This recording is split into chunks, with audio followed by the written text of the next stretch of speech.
Charlie, come. Hello, it is Thursday, October the 12th, 2023. And wow, what a day I had today. So, when the enemy attacks you, and there's so many things that are going on, so heavy, like, it's like you're under spiritual attack. It's because you're doing some really amazing good work for the Lord. And God has blessed me with the gift of being a teacher. I didn't even go to teacher's college yet. God says I'm qualified, and He gave me this incredible teaching position. And so I'm influencing these children. I witness to them every day. And it's such a blessing. Just a second. Charlie, come here.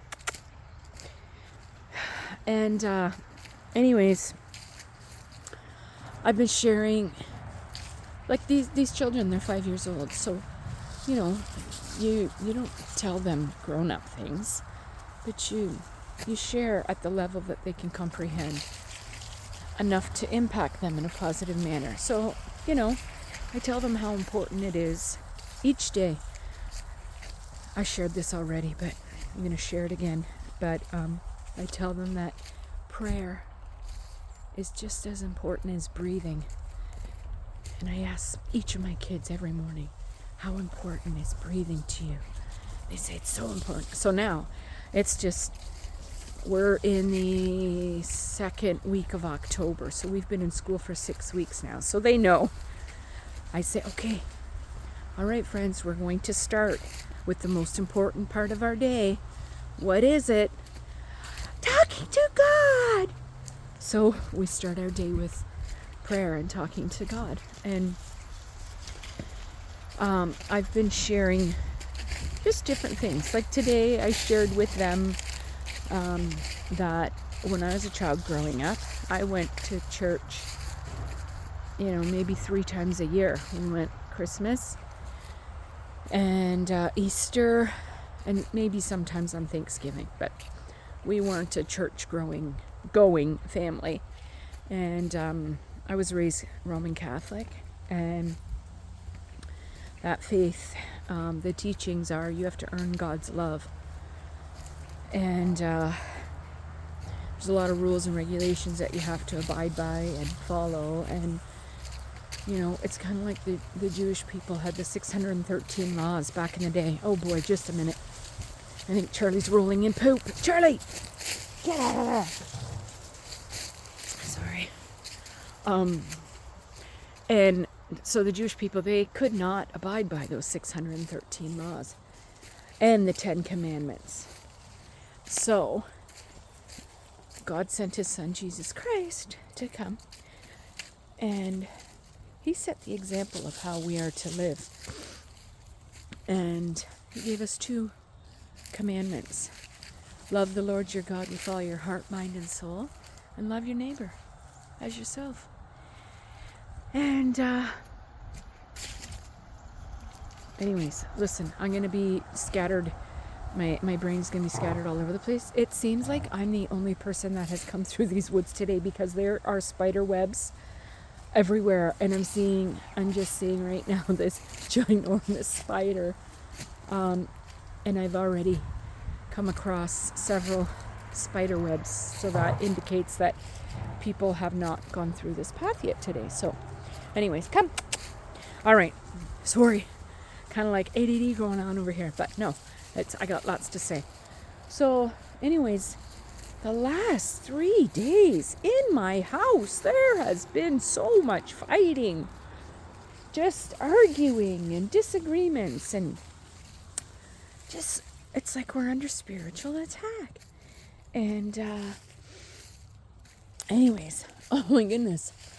Chris and I, we both said, I think it was on Sunday. This is Thursday now, but it ended last night, Wednesday. On Sunday, Chris said, don't you know, look at all this. We're under spiritual attack. You're influencing a lot of people at school and la la la la la. We're under attack. We don't have to fight all the time. Let's try to love each other and not fight. So we did that. It lasted 3 whole days. Isn't that nuts? 3 days. And then we had a huge disagreement over finances. And it was just ridiculous when you look at the big picture of things. Come on, my boys. Come, Charlie. Come, Teddy. So anyways, last night there was all this arguing and everything, and I separated myself and I went in the car and I started praying, and I was like, Holy Spirit, I want to respond in love to this situation. I don't want to respond in anger, and my flesh wants to choke him. Okay. But don't me, because I'm sure that you've been around somebody that you wanted to harm. But that's my flesh, and I don't live by the flesh. So anyways, I was really, really, really upset because it was something that he should have taken care of but didn't, and blah, blah, blah. Anyways, without getting into too much detail about that situation, so I separated myself. I was in the car. I was praying to the Holy Spirit and asking for the Holy Spirit to help me, to guide me, to use my mouth, to flow through, to edify Chris. So then I drove around. I listened to some worship music for about an hour and came back home. And then I had to prepare some curriculum and stuff for today. So anyways, then I realized this morning, I get up around 5-ish. I go downstairs and I finished reading Hebrews, and I was like, okay, Holy Spirit, where do you want me to go now? What relevancy? If I were to go in chronological order, after Hebrews comes James, the brother of Jesus. I'm so interested. What was it like for James? I've read the book of James. It's so good. But I really felt like the Holy Spirit was wanting me to go into Corinthians. So I put my bookmark in by James, and then I flipped over to Corinthians, and I start reading Corinthians. And I'm like, oh, okay, Holy Spirit, I need more of this. I need more of that. I need you to do this. I need you to do that with Chris. I need you to do this with Adore. I need you to do this with Christian. I need you. I start reading 1 Corinthians chapter 1, verses 7 and 8, where it says, He has equipped us with everything that we need. We have the Holy Spirit living in us. We've been created in the image of Christ. We have all that we need. When I read that, it was like, pa-ching, the light switch turned on. And I was like, oh my goodness, you have given me everything I need. Everything I need is within me. I just need to tap into that. I need to keep my eyes focused on Christ and not my circumstances around me. And so this morning, I just kept reading 1 Corinthians chapter 1 over and over. I read it about 3 times. And then I pick up this lady. She's an EA in my class. I pick her up every morning. And she's telling me, oh, I had such a rough day, la, la, la, la, la. And I said, oh, you know what? I just read this. You have everything within you already. You just need to keep your eyes focused on Christ. Don't look at your circumstances. And she's like, yeah, and I didn't even pray yesterday, and I was so flustered and frustrated with my student. And I was like, well, make that your first defense prayer. Talking to God. Make that your go-to, and keep your eyes focused on Christ.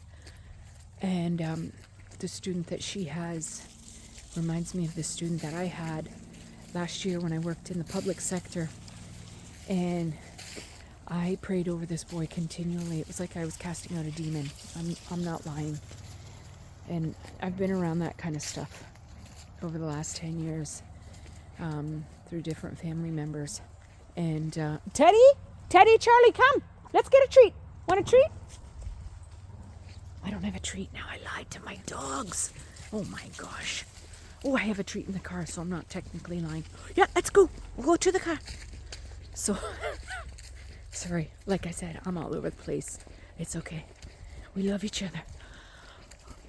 Oh, another dog. Oh, Teddy, Charlie, come here. Oh my goodness. This is going to have to be cut short. Anyways, so it's about keeping our eyes focused on Christ. And we have everything we need. Sorry.